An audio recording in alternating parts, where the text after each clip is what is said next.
Hello, how are you? And welcome back to Lockdown Bootcamp Day 2. I hope we're all, or I trust we're all surviving. I just want to follow up on what we touched on yesterday, and that was the idea that an awful lot of us seem to be out of touch with nature and our surroundings. I think it's fair to say that an awful lot of us seem to be out of touch with ourselves as well, and I think that can be evident in the choices of food that we choose to consume. I think the next 20 days will bring up an awful lot of emotions for an awful lot of people, both good and bad. Hopefully many of us will spend some time looking inwards and trying to find that honest, happy, healthy, wonderful person that we are. So what does nutrition have to do with emotions? Okay, so for the next few days, I want to talk about how nutrition affects our emotions.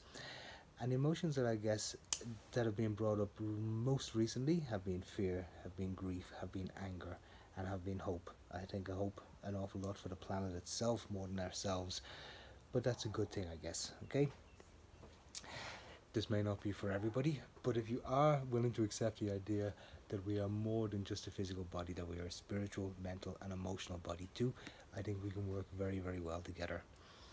Okay, if we understand that fear is a very, very low frequency of an emotion, well then I think we can combat it somewhat with a high frequency food, a high frequency nutrition, and that includes lots of fruit and veg as raw as possible, lots of good quality proteins, lots of good quality meats, lots of good quality food.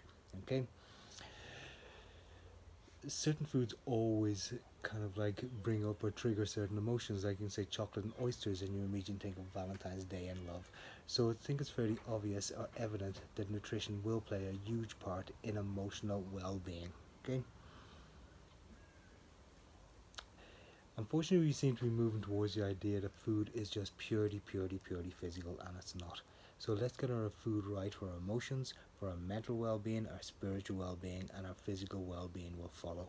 Let's fight this and combat this on an idea of frequency, of high frequency food, of high frequency nutrition. Okay, tomorrow or just after this we will discuss fear, we'll discuss the kidneys, and we'll discuss passion. Okay, thank you very much. Cheers.